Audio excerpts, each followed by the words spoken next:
دیکھیے ملوکیت نے اسلام کا انٹرپریشن بگاڑا. امام کسی بادشاہ کے تابع نہیں تھے، وہ مرضی خدا کے تابع تھے، اور وہ اسلام کو دین کے اینگل سے دیکھ رہے تھے. بادشاہ اسلام کو حکومت کے اینگل سے دیکھ رہے تھے. ایک بڑی امپارٹنٹ بات چلتے چلتے سن لیجئے اور بچوں کے کانوں میں پڑی رہ جائے، شاید غلط فہمیاں دور کر دے کچھ. دیکھیے اگر آپ نماز پڑھ رہے ہیں تو اس کے قانون دینی ہیں.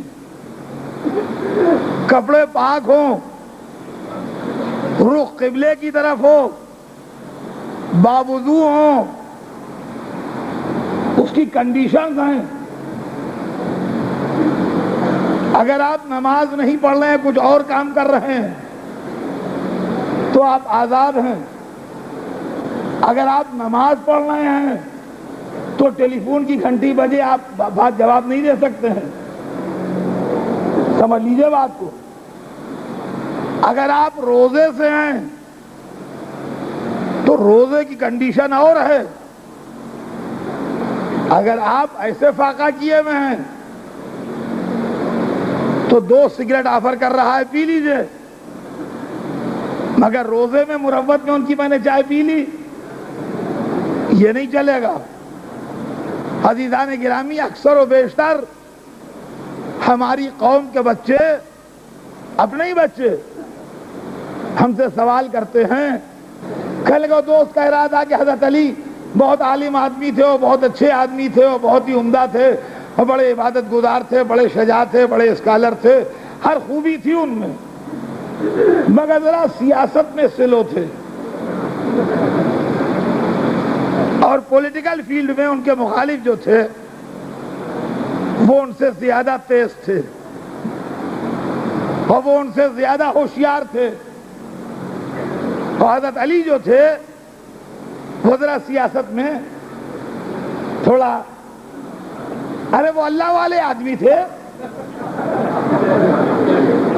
وہ سب دنیا والی باتیں نہیں جانتے تھے، مگر ذرا سیاست میں ذرا وہ اپنے مد مقابل لوگوں سے تھوڑا کمزور پہنچتے تھے. باقی ان کا علم، ان کی عبادت، ان کی شجاعت، ان کی ریاضت، ان کی سخاوت، ان کا خاندان، ان کا رشتہ، ان کے قرب رسول، اس میں کوئی معاذ اللہ کلام نہیں. مگر ذرا پولیٹیکلی تھوڑا ہے، یہ کہا جاتا ہے یا نہیں. اور سنیے اس مس انڈرسٹینڈنگ کا ریزن کیا ہے. آج بچوں کو وہ مثال سنا دوں کہ جس کے بعد کسی کو دماغ میں شبہ نہ رہے. اس کا ریزن بھی یہ ہے کہ 2 اسلام ہیں. دین والا اسلام الگ ہے اور بادشاہت والا اسلام الگ ہے. اس لیے یہ غلط فہمی پیدا ہوئی. اب سنیے، میں اس بمبئی میں کبھی کبھی رمضان میں بھی آتا ہوں، آپ کو معلوم ہے. ایک دفعہ آیا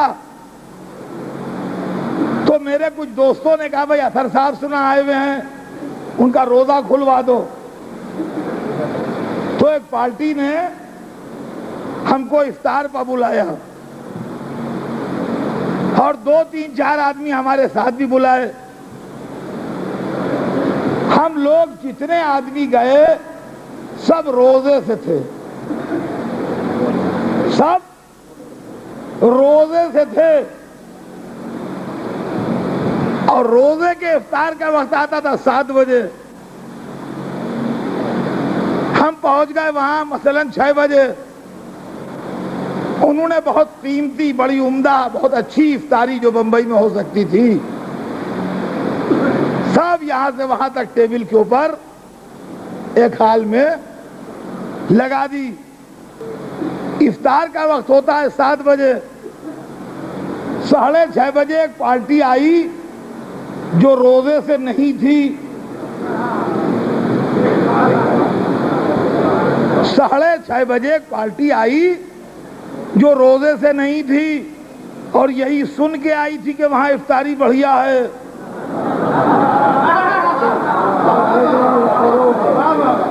آتے ہی سیدھے اس روم میں گئے جہاں افطاری چنی تھی اور شروع ہو گئے. ہم دوسرے روم میں اپنے 2-4 بڈھے دوستوں کے ساتھ بیٹھے تھے. وہ لوگ آئے, اطہر صاحب وہ لوگ کھائے جا رہے ہیں. ہم جیسے بیٹھے تھے ویسے ہی بیٹھے رہے. اطہر صاحب افطاری ختم ہوئی جا رہی ہے. ہم نے گھڑی دیکھی 6:45 بجے تھے, ہم اٹھے نہیں. یہاں تک کہ جب 7 بجے افطار کا وقت آیا, اذان کا وقت ہوا, تب ہم جا کے اس روم میں پہنچے. وہاں وہ سب کھا پی کے جا چکے تھے. اب تھوڑے سے ابلے ہوئے چنے اور تھوڑی سی سوکھی کھجوریں یہ وہاں پڑی تھی, اسی سے ہم نے افطار کر لیا. اب جو افطار کر کے آئے تو سب ہمیں گھیر کے بیٹھ گئے.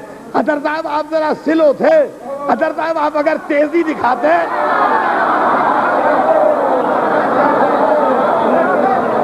اطہر صاحب دیکھیے, ہم نے آپ سے پہلے کہا تھا کہ وہاں وہ لوگ ہیں. اگر آپ چلے جاتے تو آپ کے سامنے لڑکوں کی مجال نہیں تھی کہ آگے بڑھ جاتے.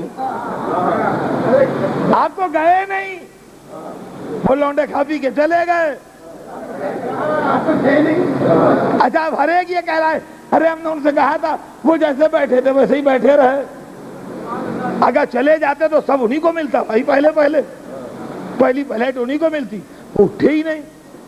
اب میں آپ کو بتاؤں کیا, وہ افطاری کھانے آئے تھے, میں روزے سے تھا. میں کیا آپ کی افطاری کے لیے اپنا روزہ توڑ دیتا؟